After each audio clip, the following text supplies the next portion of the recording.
Welcome to this comprehensive guide on administering MySQL in Linux. If you're ready to master MySQL storage engines, troubleshoot performance, and unlock the full potential of your databases, then you're in the right place. In this video, we'll start by setting up Linux on Windows, installing MySQL, and securing your setup. From there, we'll dive deep into MySQL storage engines, exploring each one in detail, including MyISAM, InnoDB, memory, and many others. You'll learn the features, use cases, and limitations of each engine and see demos of how they work in practice. I'll show you how to troubleshoot storage engines, monitor performance, and find bottlenecks. We'll even cover advanced topics like row-level locking and ACID compliance, altering tables to use different storage engines, and how to install or disable engines as needed. By the end of this video, you'll have a thorough understanding of MySQL storage engines and the skills to make the best choices for your database performance, security, and scalability. So whether you're a database administrator, developer, or tech enthusiast, let's get started on this guide to becoming a MySQL storage engine expert. In this video, we'll show you how to install Ubuntu on your Windows machine using WSL2. You'll be able to run Linux commands seamlessly alongside Windows. First, let's enable WSL2 on Windows. Go to search and type turn Windows features on or off. Expand this. Next, we will select Windows Subsystem for Linux and Virtual Machine Platform. We will click OK.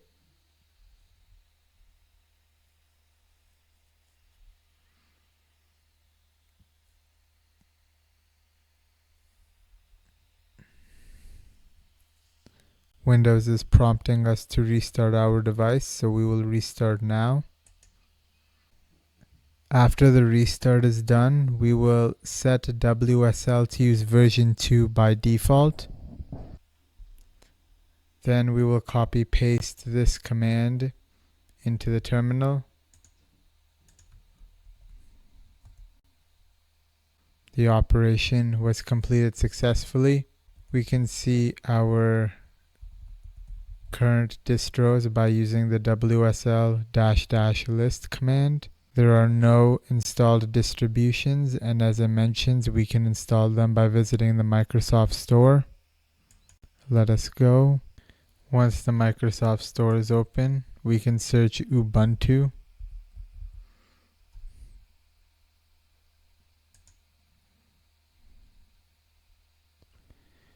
We can download Ubuntu from here. Click Get. Once that is finished, we will click Open. So we got this error, distribution failed with this error. This is not a difficult error to fix. First, we will type WSL-update.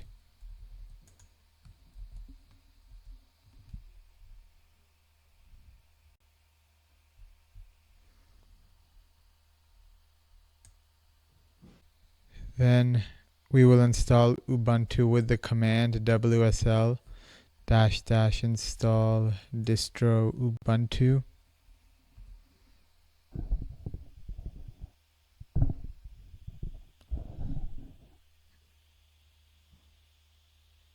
We will wait some moments for this to install. We are prompted to give it a new Unix username. I will give it the name techm.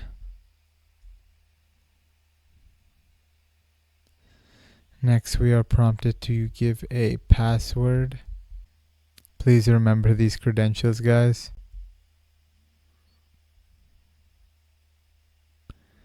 Now we are logged in as user techm and we can now use Ubuntu on Windows.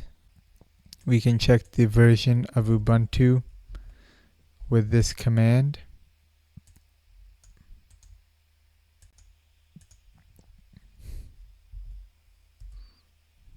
We can check the Linux kernel version with this command.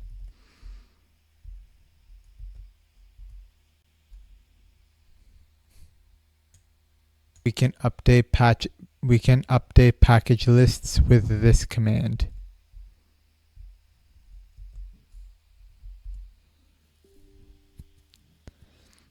This is why you should remember your credentials in order to use the sudo command.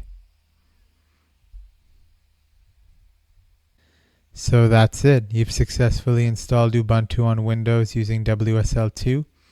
Now you can run Linux commands right from your Windows machine. If you found this helpful, make sure to like and subscribe, and I will see you in the next video. Thank you and have a great day. Hi guys, today I'm going to show you a step-by-step guide to installing MySQL Community Edition on Linux. I'm going to be hosting the Linux operating system on an EC2 instance from AWS.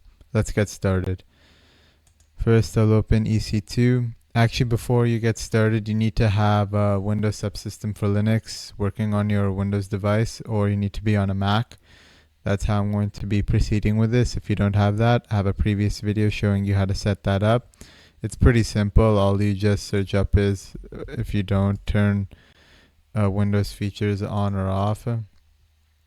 And then you just click the two boxes. You click Windows Subsystem for Linux and Virtual Machine Platform. Then it will prompt you to restart the device, and then that'll be all set up if you don't have it set up.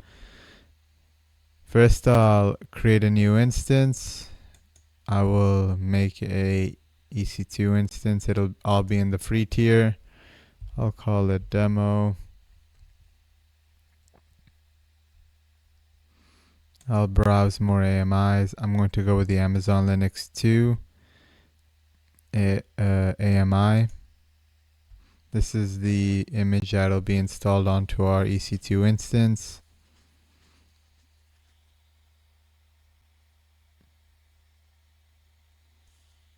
It will be imitating a CentOS Red Hat Enterprise Linux operating system. For the key pair, just for demonstration, I might as well just make a new one. I'll call it whatever I want. I'll just call it key 5. I'm going to SSH into this EC2 instance, so now it's in my downloads folder. Make sure you allow SSH traffic from anywhere. Otherwise, you won't be able to SSH into the VM. I might as well put 30 gigabytes. It stays in the free tier. Also, guys, keep in mind, I'm using T2 Micro, which is free tier eligible, so I won't be charged for this. That is all. We will launch the instance.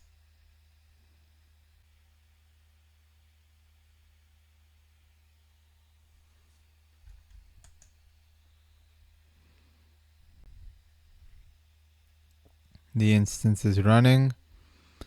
Now I will open up a new terminal.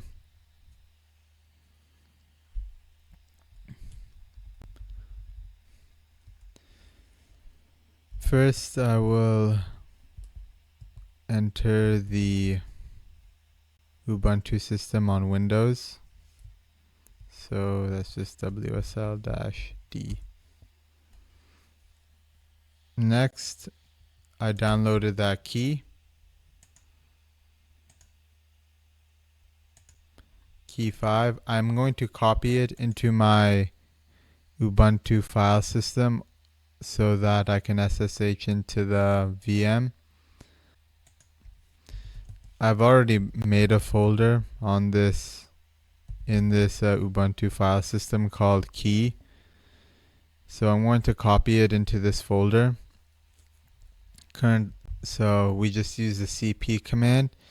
Then it's the source folder. So in order to access the Windows file system from our Ubuntu file system, we always have to use the mount because it's mounted onto the system. Mount C drive, users, techm, downloads, and then key5.pem. And we're going to The destination will be in the home key directory. I gotta do sudo. Put the password. And there is key 5 right there. Next, let's go to the instructions so that we can SSH into my machine. Not instant state, we gotta connect. So we gotta do this change mode, because if the permissions are too open on your key, it's not considered secure. So we gotta do sudo in front of this. Okay, that's done. And then we SSH into it. Not you. Now we're gonna SSH into it. So again, put sudo in front of it. Yes. And there we go. We are now in EC2. We are logged in as EC2 user at this IP. We can see more details about our VM if we run this cat, if we read more into this folder using the cat command. So as you can see, ID is like CentOS, Red Hat Enterprise, Linux, Fedora. So that's the OS we're going to be installing MySQL Community onto. I will provide all the commands for this so that it's super easy for you to follow along. First, we will download the MySQLite repository package using this command.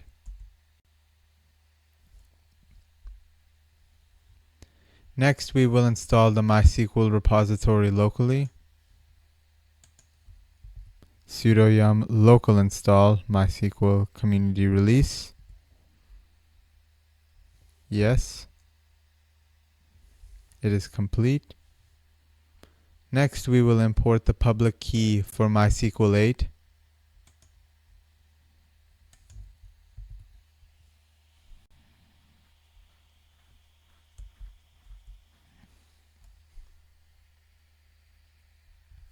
Next, we will install the MySQL server.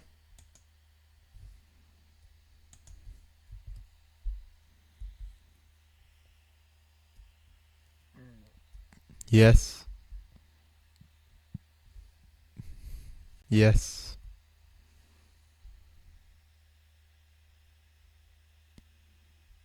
Oh, we get this failing package because I made a mistake when I imported the public key. Here I put 2022. You want it to be 2023. There. I'll make sure that this is correct in the commands that I will give to you so that you don't get this error. So once again, we'll have to install MySQL server. But if you didn't get that error, you don't need to. Yes. As you can see, it's taking longer because it's actually able to install all the packages.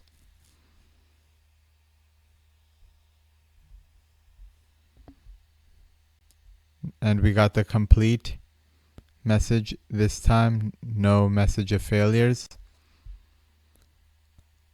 Next, we will enable the MySQL service to auto restart on reboot.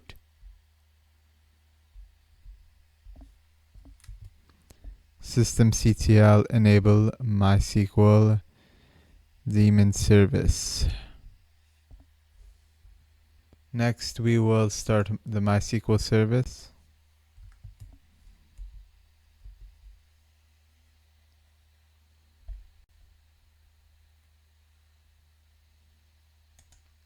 We can check the status of the MySQL service.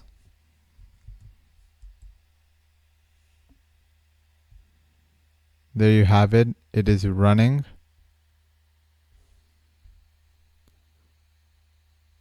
We can get the process ID of the MySQL service.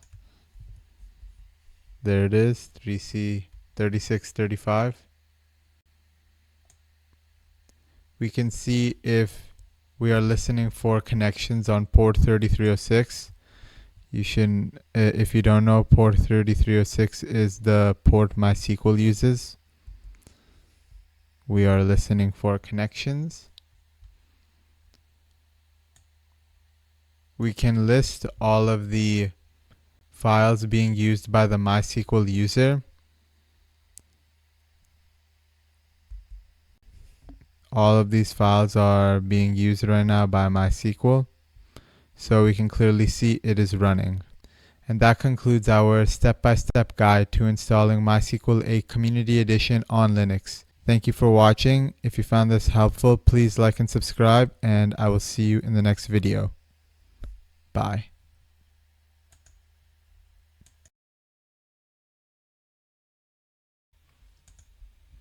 Now that we have MySQL installed, let's go ahead and secure our MySQL installation. First, we must access the root password. We can find it in this directory in this file. So this is the root password. It needs to get reset to whatever we decide. There is a script there is an executable that we get called MySQL Secure Installation. We can use the which command to determine the path of this script. We will find it here. This second command provides information about the script's file type. We can see that it is a 64-bit executable file designed for GNU/Linux systems, which uses shared libraries and is optimized for performance by being stripped of unnecessary information.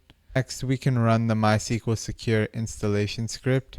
Let's go ahead and we can run it with this sudo in front of it. We are being prompted to enter the current password for the root user. Copy it, paste it, enter. We are being prompted now to reset the password, set a new password. Make sure your password is complex enough, having special characters being long enough, and having numbers in it so that you don't run into any problems.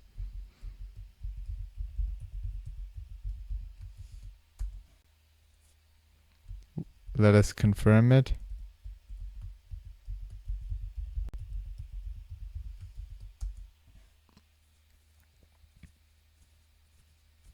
We are being prompted if we want to change the password. Yes.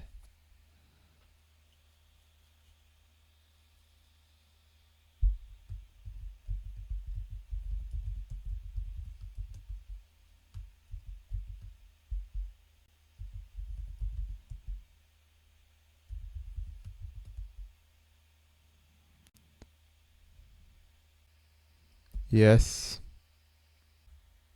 Yes.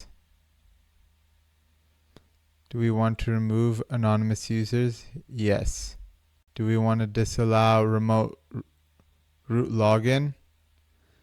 Yes. So this means that I can't log in as the root user from another device, which is better for security. Do you want to remove the test database? Say yes. Do you want to reload privilege tables? Yes. Now we are all done. Let's go ahead and log into MySQL to verify if we can access it. So we will do MySQL. Host is going to be localhost because we're logged into the device having the MySQL installation. User is root, and we can just put password like this and we will be prompted for it. And there we go. We are in. Let's go ahead and do a quick select statement to retrieve and display the hostname, server ID, and version of the MySQL server and confirm that it's running correctly. So we will do hostname,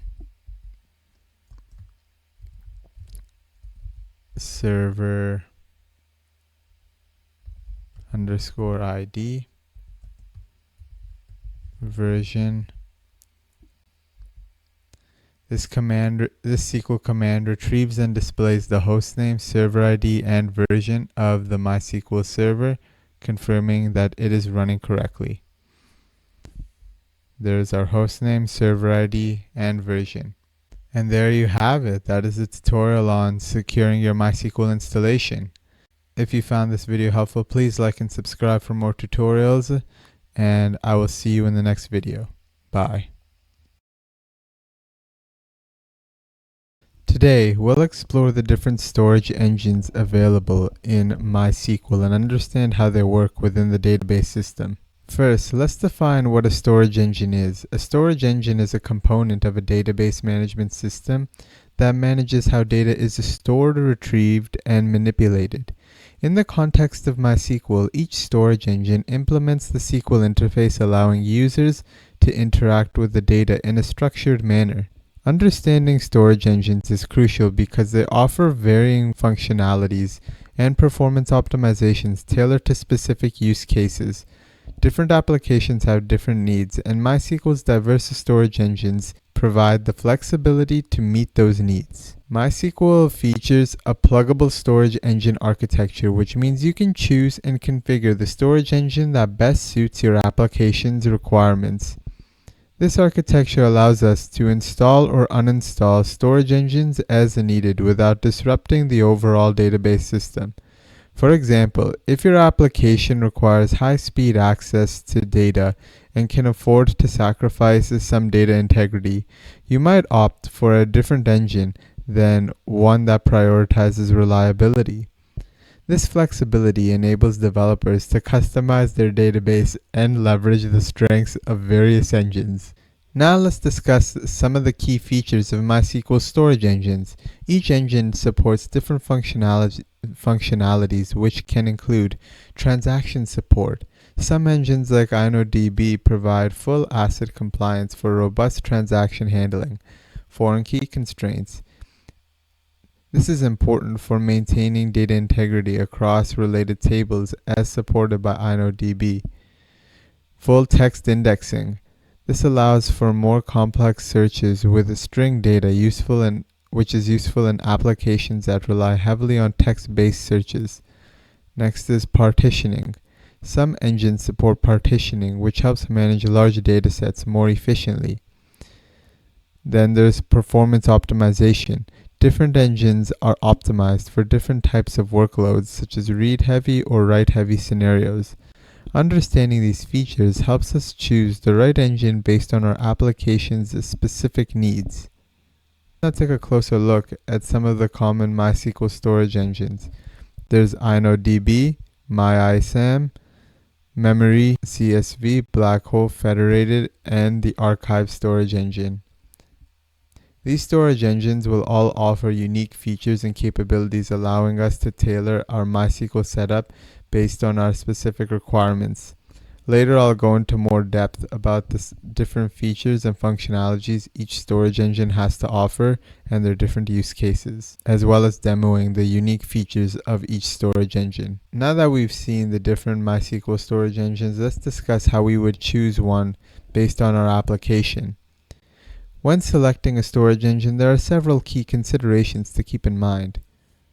The first is performance needs. Consider whether your application is read-heavy or write-heavy. For instance, if your application requires high-speed data retrieval that handles many read operations, you might lean toward MyISAM or Memory. Conversely, for an application with frequent data updates or transactions, InnoDB would be a better fit due to its support for ACID transactions. Next, we would need to think about data integrity requirements. We should assess whether our application requires strong data integrity features like transactions and foreign key constraints. We would also consider storage capacity. Think about how much data we would need to store and whether we require features like partitioning or compression. And finally, scalability and availability. Consider how the storage engine handles replication and sharding, especially if you anticipate scaling your application. As you can see, choosing the right storage engine is crucial to optimize MySQL's database performance and functionality. We can carefully evaluate the application's specific needs and match them with the features each storage engine has to offer, ensuring that we can utilize the best solution based on our requirements. Okay guys, in this part I want to show you the show engines command. The show engines command in MySQL displays a list of available storage engines along with their support, status, and capabilities. This command provides insight into the different options for data storage, including whether each engine supports transactions, foreign keys, and other advanced features, helping users make informed decisions about which engine to use for their database needs. So we can go into MySQL and execute the command show engines. We can do show engines \G to get it in vertical format, which is a little more readable. First, we see here the NDB cluster. This engine provides clustered fault-tolerant tables, but is currently not supported in this setup, indicating limited availability for high availability solutions. The federated engine allows access to remote MySQL databases as if they were local tables, but it is not supported in this instance, which may hinder distributed database scenarios. You can think of this as the linked server feature in SQL Server, if you're aware of that. Next is the memory engine, which stores the data in memory for quick access, making it ideal for temporary tables, although it does not support transactions, which limits its use for persistent data.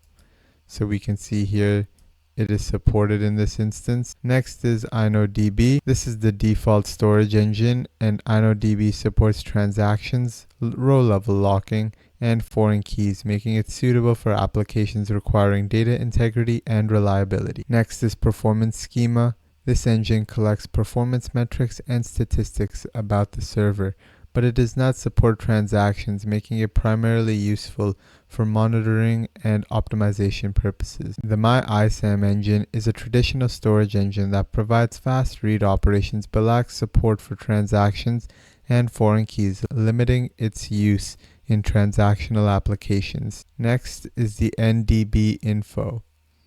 This engine is used for storing system information related to MySQL clusters, but is not supported, which means it is not applicable for gathering cluster-related metrics. The next engine is MRG MyISAM or Merge MyISAM.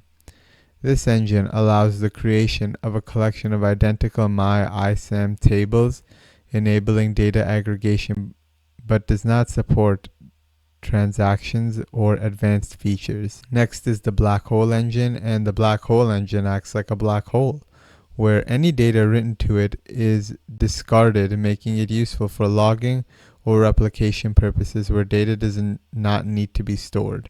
Next is the CSV engine. This engine stores data in a CSV format, which is easy to read and write, but lacks support for transactions and other advanced features. Finally, there is the archive engine. The archive engine is designed for storing large amounts of historical data in a compressed format with no support for transactions, making it suitable for archiving purposes. Okay guys, let's go into more depth about the memory storage engine, which is designed for speed and performance. First, let's define what the memory storage engine is. As the name suggests, this engine stores all table data in the server's RAM. This allows for incredibly fast access to the data, making it a great choice for scenarios where speed is crucial. Now let's look at some of its key features. In-memory storage. Since the data resides entirely in memory, both read and write operations are significantly faster compared to traditional disk-based storage engines. Another key feature is hash indexes. The memory engine uses hash indexes by default, which provides quick lookups for equality comparisons. However, keep in mind that this can be less efficient for range queries. Another feature is fixed length rows. The memory storage engine employs fixed length row storage. This can enhance access speed, but it may lead to inefficiencies when dealing with variable length data types. So where can we effectively use the memory storage engine? So what are the common use cases of the memory storage engine? It's perfect for caching frequently accessed data like lookup tables, which don't change often. This improves the performance of read-heavy applications. The next use case is in session management. It is also suitable when storing session data in web applications where quick read and write operations are crucial. The third use case of memory storage engines is to store temporary tables. The memory storage engine can hold temporary tables that hold intermediate results in complex queries, providing better performance compared to disk-based tables. Now let's look at the caveats. Number one is volatility. One of the biggest downsides is that any data stored in memory tables is volatile. This means that it will be lost if the server restarts or crashes, so it is not suitable for persistent data storage. The next caveat is size limitations. Additionally, the size of the memory table is limited by the max heap table size system variable. If you exceed this limit, you won't be able to insert more rows. The final caveat is data type restrictions. Memory tables do not support blob or text data types. This can limit their use in applications that require storage for larger data formats. As you can see, the memory storage engine in MySQL is a powerful tool for applications that prioritize speed over persistence. It is excellent for caching, session management, and temporary data storage. However, understanding its limitations regarding data volatility and type restrictions is important when designing your database architecture. Now I'd like to demonstrate the memory storage engine in action. We'll create a table that uses this engine, insert some data, then observe what happens when we restart the MySQL service. This will clearly illustrate the non-persistent nature of data stored in memory tables. So here I have the SQL code I will use. I'll give this to you. We will go here, head to our MySQL instance. First, let's switch to the database where we want to create our table. I'll run the command use world. This sets our context to the world database. Next, I'll create the table called continents. We will do that with this command, and notice how we specify the engine as memory.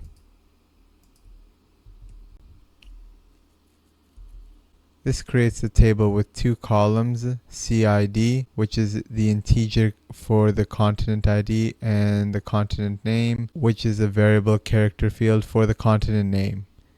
Now note how we are specifying the engine is equal to memory, which means the data will be stored in the RAM. Let's take a look inside our new table. We will select star from continents, and as we can see, it is empty.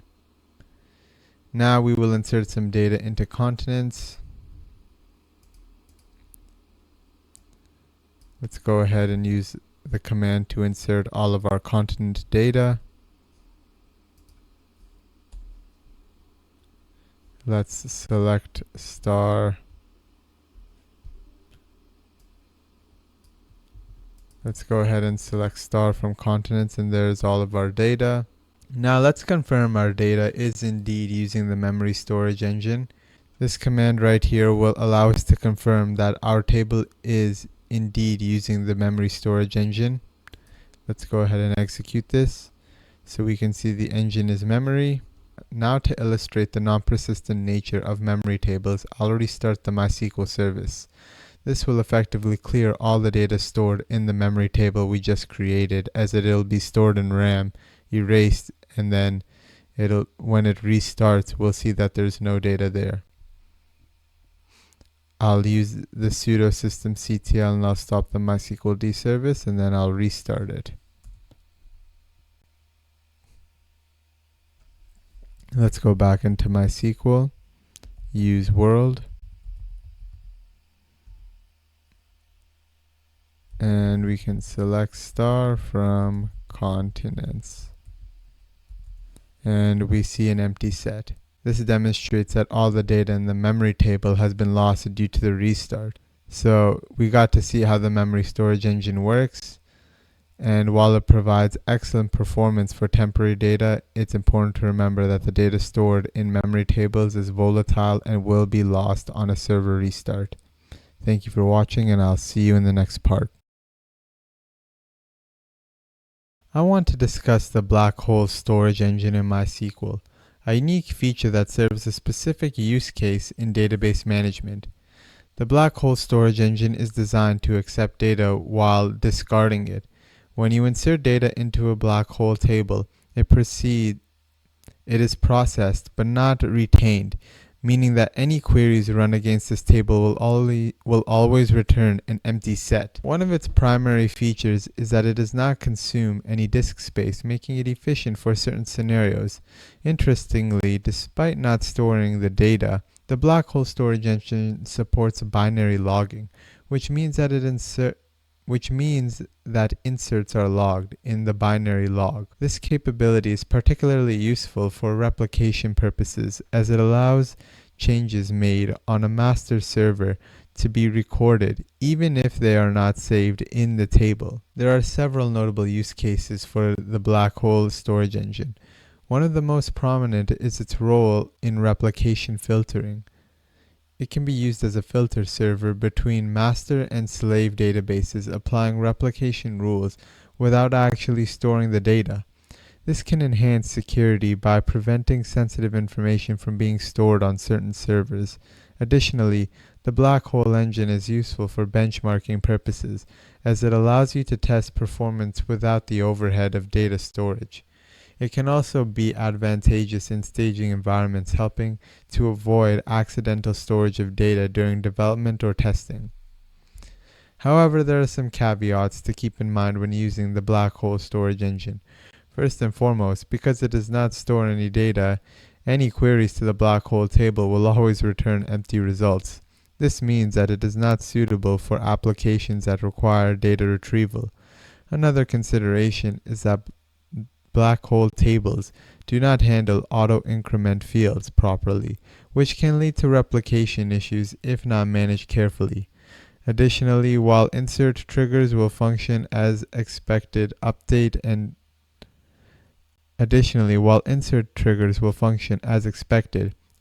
delete triggers will not activate as there is no data to manipulate. As you can see, the black hole storage engine in MySQL offers a unique solution for managing data in specific contexts, particularly in replication, security, and performance testing. Let's go ahead and take a demo of the black hole storage engine. So let's show tables. I need to drop table continents.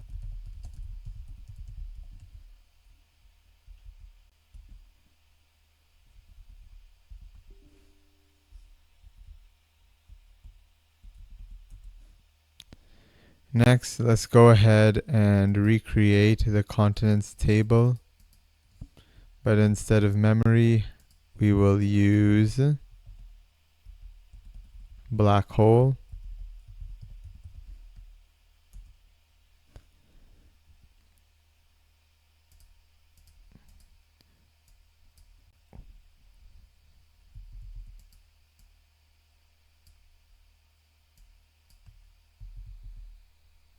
We can insert our data into the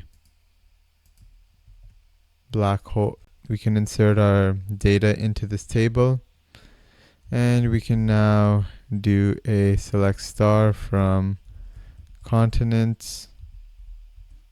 And as you can see, even though the insert was successful, our select from this continents table returns an empty set because the black hole storage engine doesn't retain any of its data. It has unique use cases, and that is a demo of the black hole storage engine. Thank you, and I will see you in the next part.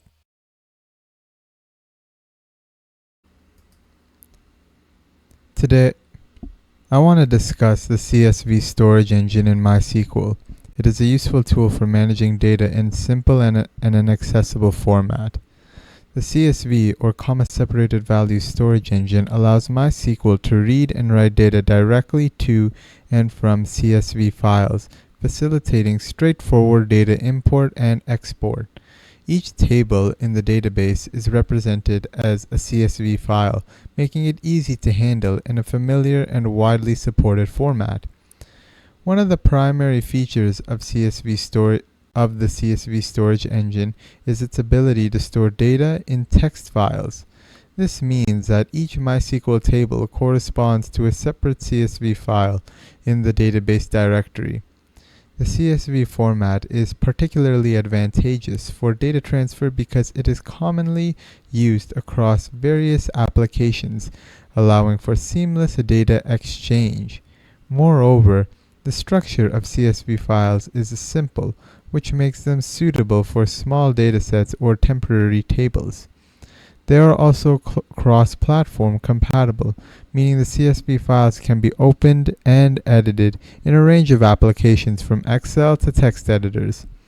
The CSV storage engine is ideal for several use cases. It excels in data transfers scenarios where you need to move data between systems or applications that support CSV format. Additionally, it can be utilized for quick data analysis, particularly when integrating with analysis tools that favor CSV inputs.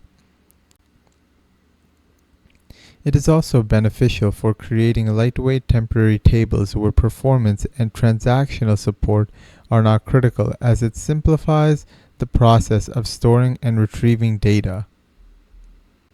However, there are some important caveats to consider when using the CSV storage engine. One major limitation is the lack of indexing support, which can lead to slower query performance, especially with larger datasets. Additionally, the CSV storage engine does not enforce data integrity through features like foreign keys or constraints, which can pose risks for data consistency. Furthermore, the engine is not equipped to handle complex data types or provide the advanced features available in other storage engines like InnoDB. Consequently, it may experience performance issues in high concurrency situations or complex transactions. Lastly, since all data is stored as strings, manual conversion is required for numeric or data types. Manual conversion is required for numeric or date types during processing, which can add complexity. Let's go ahead and demo the CSV storage engine. As before, we will just create a new table. We will create our continents table, but this time as before, we will create the table continents with one column being continent ID and the other name, but engine is CSV. That's good. Let's go ahead and just investigate it.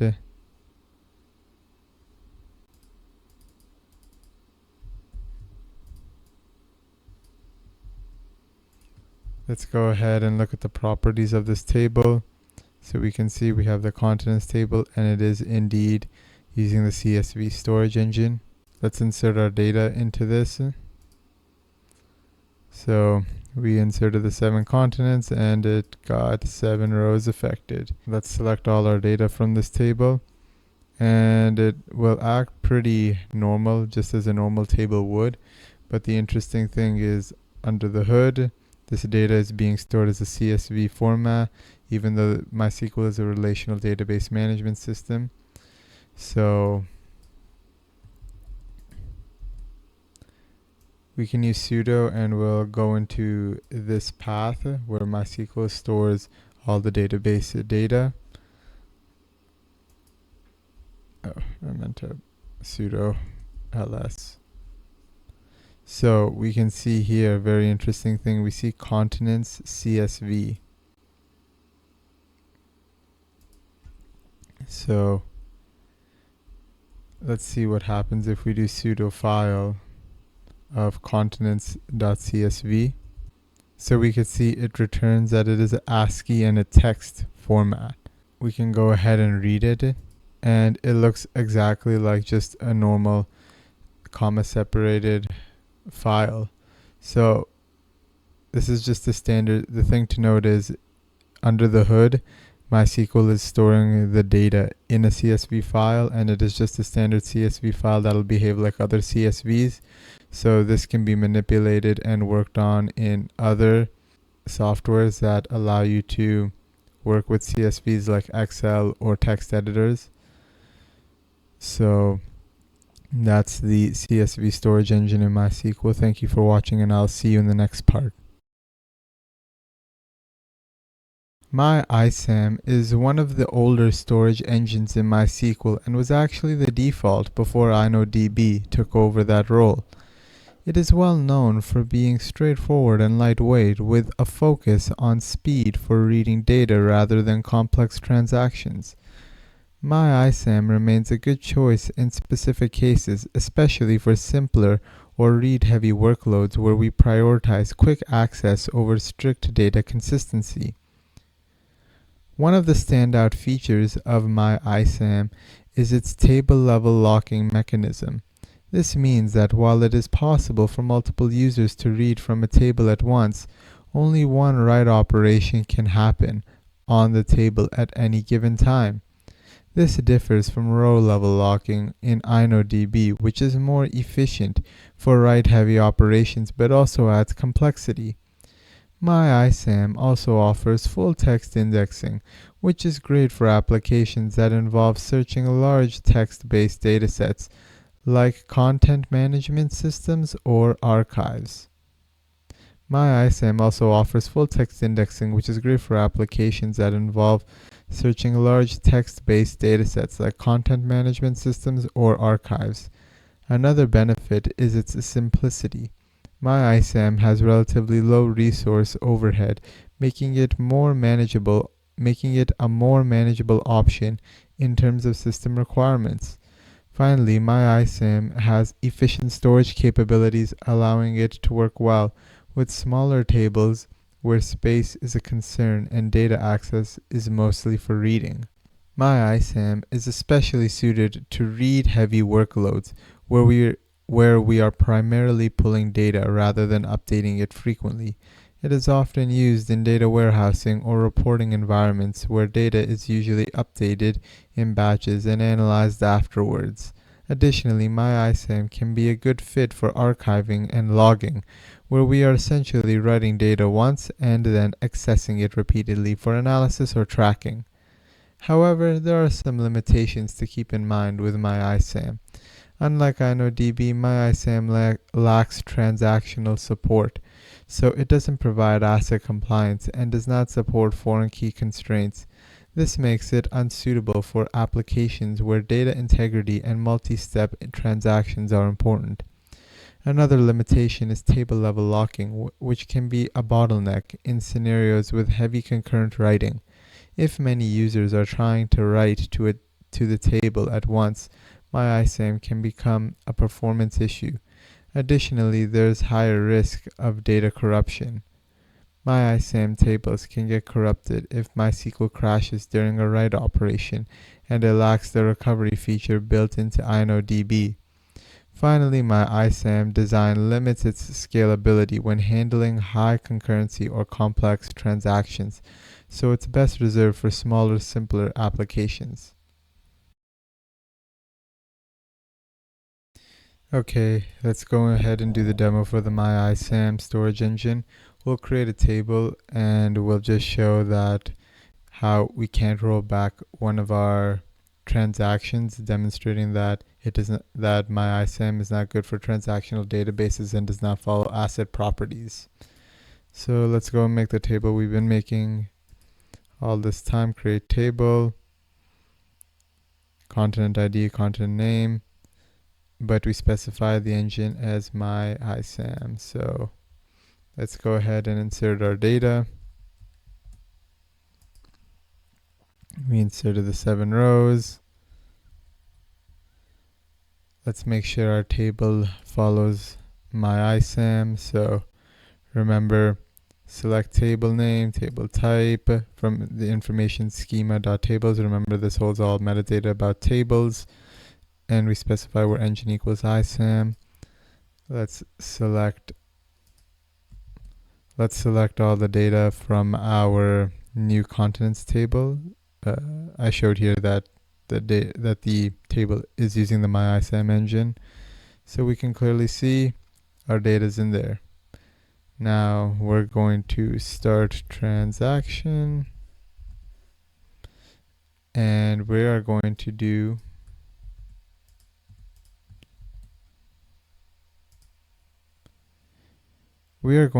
an update statement. So we're going to update continents, and we're going to set this last row, and where we're going to set Antarctica to a short form of ant. So with CID equals 7. So let's go ahead and run that. So we changed one row. But wait a second, I don't actually want to do this. I changed my mind. I like Antarctica better. And I just updated the row. But good thing I started a transaction. I should be able to roll this back, right? Let's see what happens. As you can see, when we did the rollback, 0 rows got affected and we got 1 warning. We can see what that warning that we got is. Some non-transactional change tables could not be rolled back, so we're clearly demonstrating how MyISAM does not follow asset properties. And to make this even more clear, we can select star from continents, and the data did not get rolled back. Our change became permanent. So this demonstrates one of MyISAM's key limitations. It does not follow asset properties, particularly when it comes to atomicity and durability. This makes MyISAM unsuitable for applications where transaction integrity is important, such as banking systems, order processing, or any other system that requires complex multi-step transactions.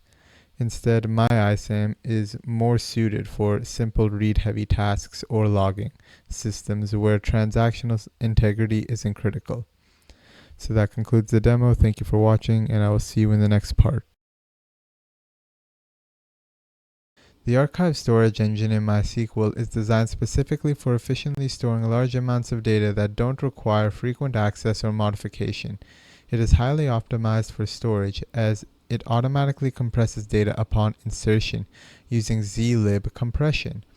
This can save significant space, especially when handling large datasets. However, it is worth noting that archive is an insert-only engine, which means it only supports insert and select operations. You cannot update or delete data once it is inserted, making it ideal for data that doesn't need to be changed after it has been logged. One of Archive's standout features is row-level locking, which allows multiple clients to insert data at the same time without causing conflicts. This makes it efficient in environments where there are concurrent inserts like logging systems. Since it is designed to store data for long-term access, it is particularly useful for things like audit logs or historical data that doesn't need to be updated but may need to be retained for reference or compliance purposes. For instance, you might use Archive for storing compliance records where the data must be preserved in its original form.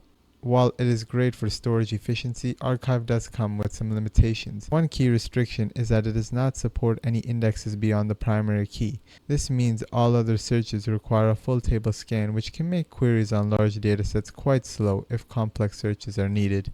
Additionally, the lack of update and delete functionality means that if data needs to be changed or removed, Archive may not be the best option. It also lacks transaction support, which could be a drawback for applications requiring strict data integrity.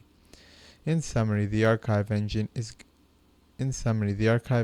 a good choice for long-term unchanging data where storage efficiency is critical, such as log files or regulatory records. However, if your application requires frequent updates, complex querying, or transactional integrity, you may want to consider another storage engine. Let's take a closer look at the archive storage engine. So let's log into MySQL, use the world, and then once again we'll create our table. But this time, engine will be archive. We'll insert some data into it.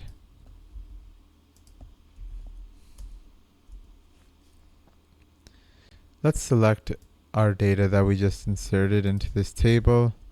As you can see, that works normally. Now let's try creating an index on this table. Let's try creating an index on this table. We're going to create an index. The index's name is going to be CNAME, and the index will be on the continent name column. So let's see what happens when we do this. So we get this error 1071. This error indicates that this table does not support creating indexes. That's why we get this, and that is due to the storage engine being the archive storage engine. Next, let's try a delete statement. Here we are going to delete from continents where the ID is 4. Let's see what happens. Here we get error 1031. The table storage engine for continents doesn't have this option. So that's pretty clear. We can't delete stuff from this table, and once again, it is because we use the archive storage engine. Now to finish off, let's take a look at the data file that makes this table. So I will exit and we'll go to the varlib mysql. So we're just going to go to this directory, which will hold the data file for this table that we created with the archive storage engine. And as you can see, it is an ARZ file.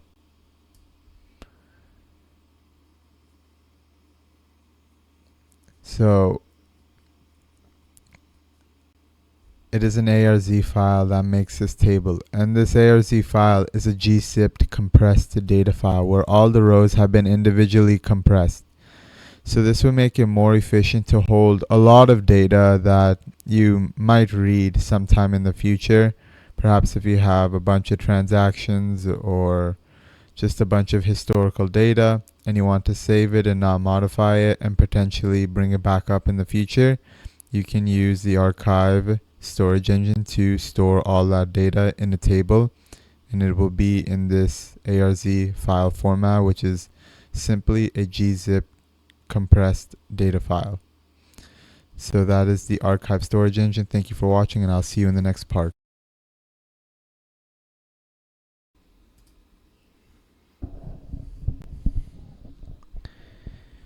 InnoDB is one of the most commonly used storage engines in MySQL, known for its reliability, especially in applications that require strong data consistency and transactional support. It's widely used in MySQL databases where data integrity and performance under heavy transactions are priorities. Today, I'll discuss some key features of InnoDB, when to use it, and a few things to be cautious about. Let's start with its main features. First, InnoDB is fully ACID compliant, meaning it supports atomicity, consistency, isolation, and durability, the core principles of reliable data transactions. This compliance makes InnoDB highly suitable for applications that cannot afford data loss or corruption, even during unexpected crashes. Another crucial feature of InnoDB is row-level locking.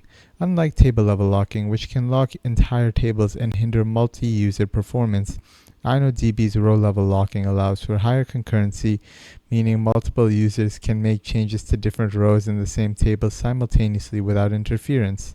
InnoDB also supports foreign keys and referential integrity, which is essential for maintaining relationships between tables. This means that we can create rules that, for instance, automatically delete related records or prevent deletion if certain conditions aren't met, helping maintain data consistency across our database. Then we have crash recovery. InnoDB uses a write-ahead logging system, which essentially logs changes before they are made. If a crash occurs, InnoDB can automatically recover data to a safe state. This is especially beneficial in cases where unexpected failures could otherwise cause a data loss. Finally, InnoDB implements MVCC, or multi-version concurrency control. MVCC keeps multiple versions of rows in the database, which allows users to read from one version while another version is being modified. This approach significantly reduces lock contention, enhancing performance in multi-user scenarios. So when should we use InnoDB? It is ideal for high transaction applications like e-commerce sites or financial systems where data integrity and consistency are critical. Another common use case is in multi-user environments where multiple users are accessing and modifying data simultaneously, thanks to its row-level locking and MVCC features. Lastly, any system that has complex data relationships and relies on referential integrity such as inventory management systems or a CRM would benefit from InnoDB's foreign key support. While InnoDB offers a lot of benefits, there are some caveats to be aware of. First, it generally requires higher disk I/O than simpler engines like MyISAM because it has to manage transaction logs and maintain data integrity. It can also be memory intensive as it uses additional memory to cache data and indexes, which can be demanding in environments with limited RAM. InnoDB may not be the best option for read-heavy applications that prioritize read performance over data integrity, as the overhead for managing transactions and maintaining multiple versions of data can make it slower compared to lighter storage engines. Lastly, while InnoDB does support full text indexing, this support is somewhat limited. If you need advanced text search capabilities, you might want to explore other options or engines like MyISAM, which has better performance in this area. As you can see, InnoDB is a robust, reliable storage engine ideal for applications that need high transaction throughput and data consistency. However, it does come with some resource demands, which may not make it the best fit for every scenario. Understanding InnoDB's features, use cases, and caveats can help us make informed decisions on when it is the best choice for our MySQL databases. Okay guys, let's go ahead and take a closer look at the InnoDB storage engine. So once again, we will create our table, continents. Notice we don't need to specify the storage engine. Let's go ahead and let's show the create table statement so that we can see the statement that made our table. So notice that the engine it selected was InnoDB, and InnoDB is the configured default storage engine in MySQL for all the tables that get made. Let's go ahead and insert some data into our table.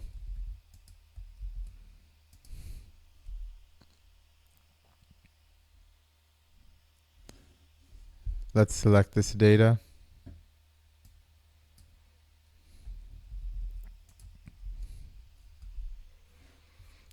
So we can select the data as like we do normally.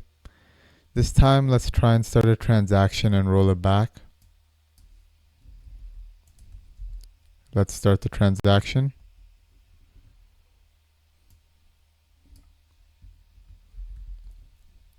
Let's update one of the rows where CID is 7.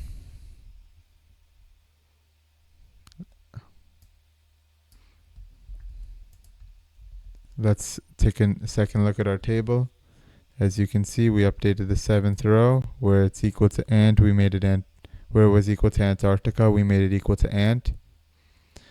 And let's roll this back and see what happens. We got the successful message, and let's select once more, and it was able to successfully roll back our change to the previous version.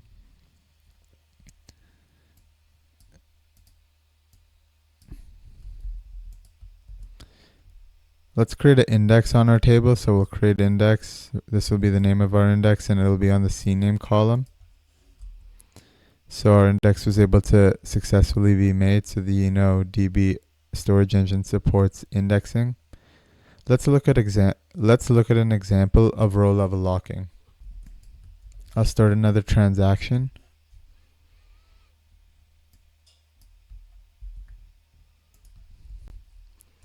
I'll update my continents table, set it equal to ant where it's Antarctica. And let's take a look at what this looks like.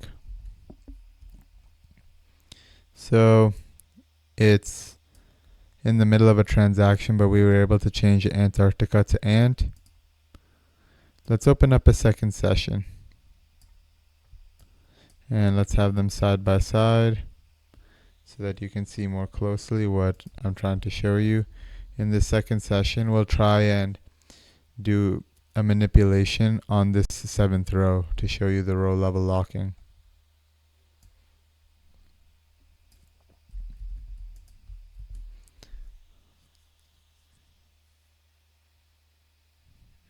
Oh. So I will log into Ubuntu. I have to go to my directory where I keep my key, connect to my instance. Okay, I'm connected to my instance, and let's go into Mysql. We will use the world, and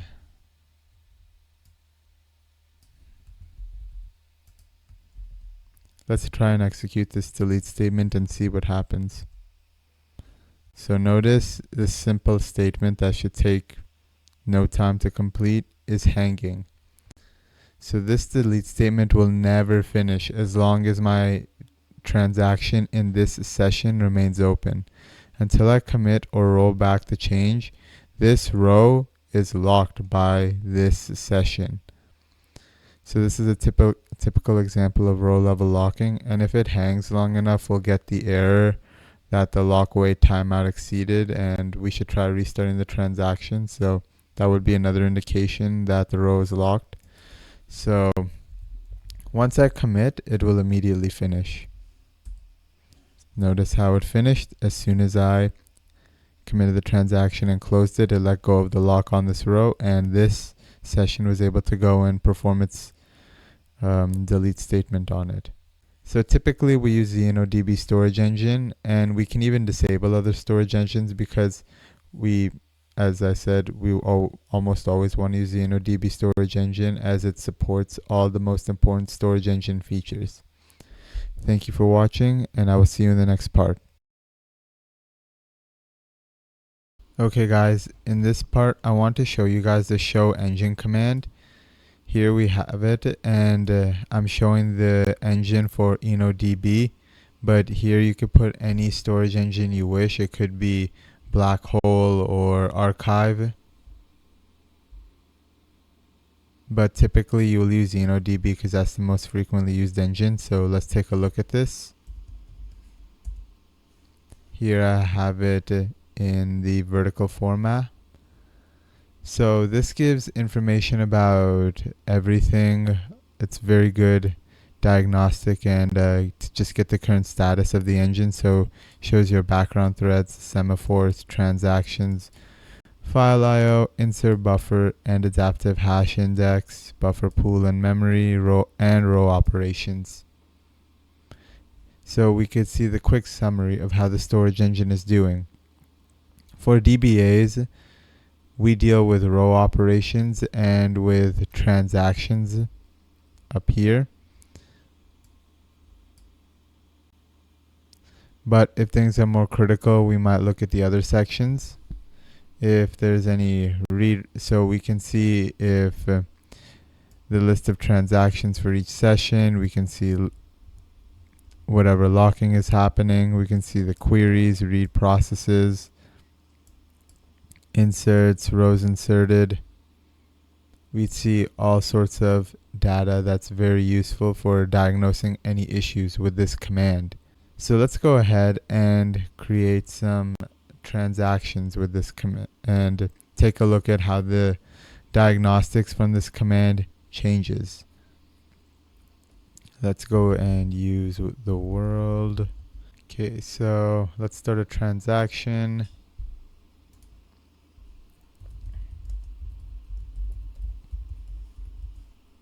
And let's do our simple update statement.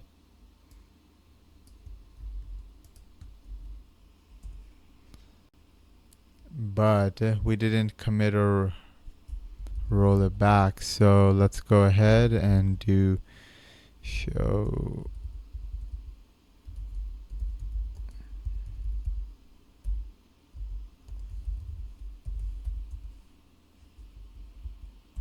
Use the \G for for the vertical format.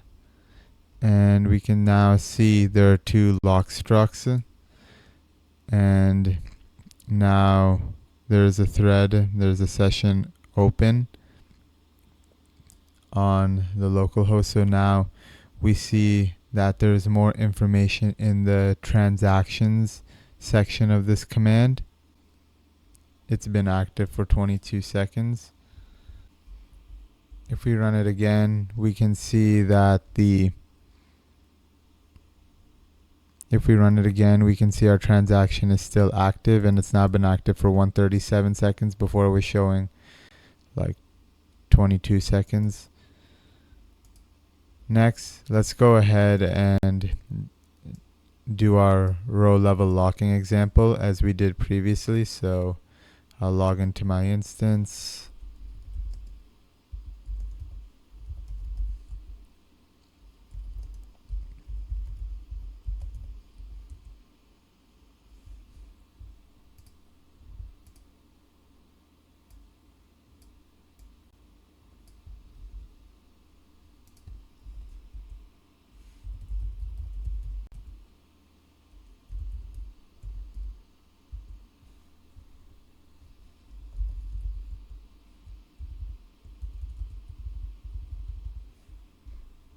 And let's do our delete command as we did last time.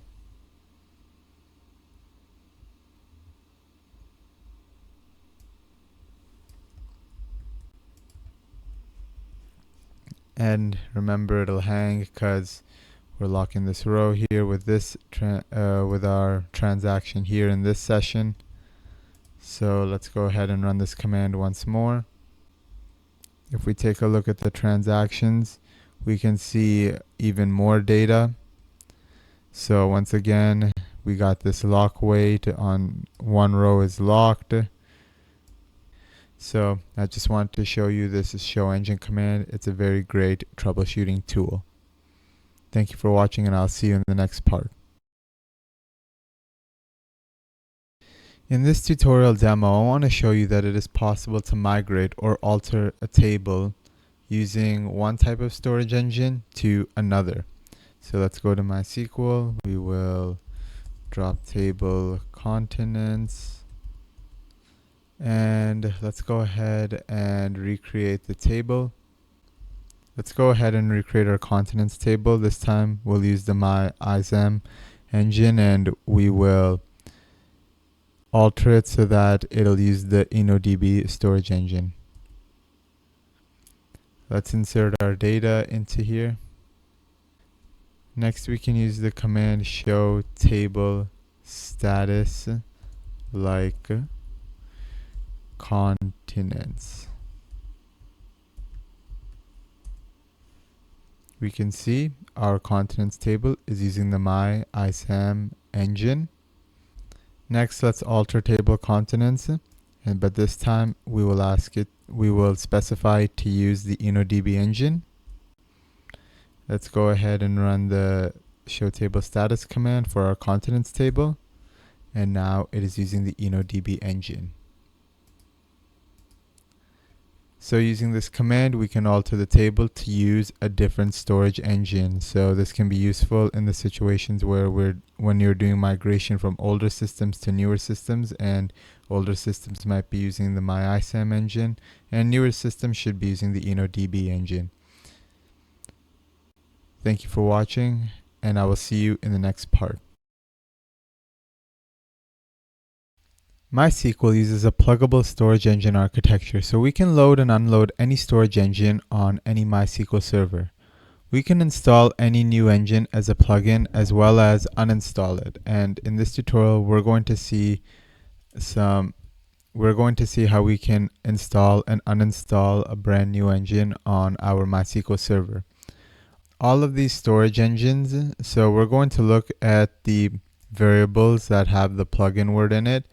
That's because all these storage engines have shared library files with the SO name, and they're in the plugin directory location, so we need to get that directory. So This is the location where all the storage engine files should be held. Let's go ahead and look at that.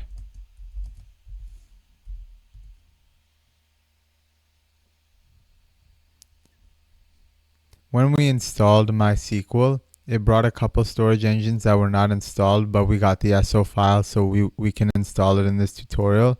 Here we're going to install this example engine. We can enter MySQL. We simply type this command, install the plugin, because all engines follow the pluggable storage architecture. That'll be the name of the engine, and we just specify the SO file. Now let's go ahead and write the show engines command.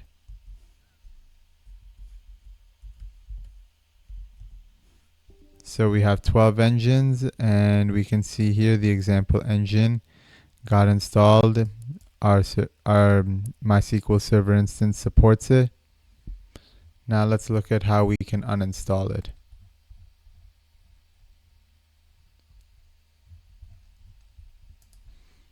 We can uninstall it easily by just writing uninstall plugin and then just the name of the engine. So above it was example, so we will just put example.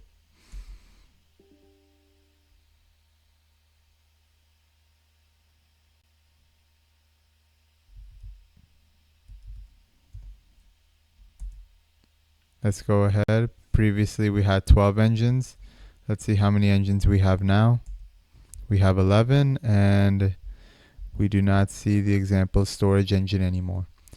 So that's a little on MySQL's storage engine architecture, how it is a pluggable storage engine architecture. We saw the SO files, we saw the directory where all the storage engine files are held, and how to install and uninstall a storage engine. Thank you for watching, and I'll see you in the next part. Let's say the situation comes up that you've migrated a bunch of tables defined in the old MyISAM storage engine, and now you've altered them to use the new InnoDB storage engine. Now we want to prevent users from creating any tables in the future using the MyISAM engine or any other engine to be for this example. So what we can do is we want to put in the configuration that when somebody wants to create a table using any other engine than InnoDB, it will prevent the user from creating that table. And there is a way to disable the plugins so that that table cannot get made, and that only tables can get made with the certain engines that we desire. So if we go to MySQL,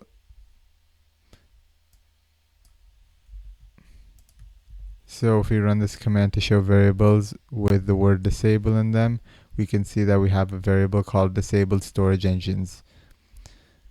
Currently this is empty, so no storage engines have been disabled. This means that a table can be made with any storage engine like memory, black hole, MyISAM, archive, as we mentioned throughout these tutorials. Let's populate this variable with the list of storage engines that we do not want to be enabled. So we will exit, and the default configuration file can be found in the etc my.cnf. So the configuration file is found in this directory. Let's go ahead and modify it. We will hit I for insert mode, and we will scroll down and we will hit enter. Now we want disabled, make sure you spell this correctly, storage engines is equal to, let's disable MyISAM, black hole, we can disable memory and archive. Let's hit escape. Just note that I didn't put any spaces between my equal or black hole. MySQL might not like that. So we'll hit escape, shift, colon, right quit. And now we need to restart the MySQL service for the changes to take effect. So sudo systemctl control stop MySQL D, and then we'll start it.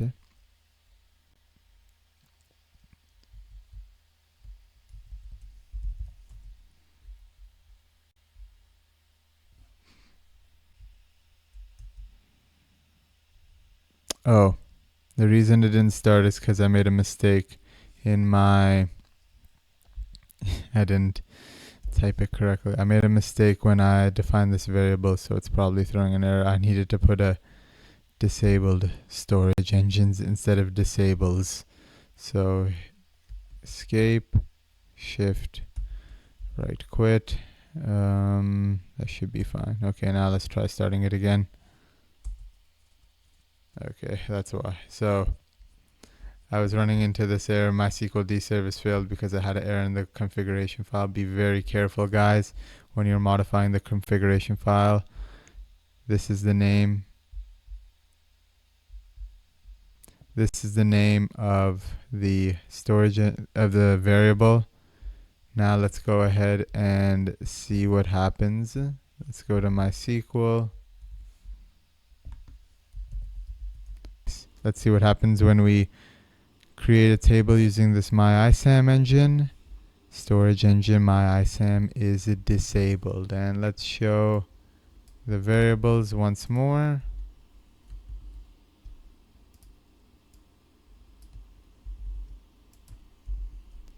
And there we can see MyISAM, black hole memory archive are all in the disabled storage engines list for this disable storage engines variable. So that's how you can disable storage engines to stop users from creating tables using whatever storage engine you don't want them to use, and this can enforce them to only create tables using a particular storage engine. Thank you for watching. Please subscribe, and I will see you in the next video.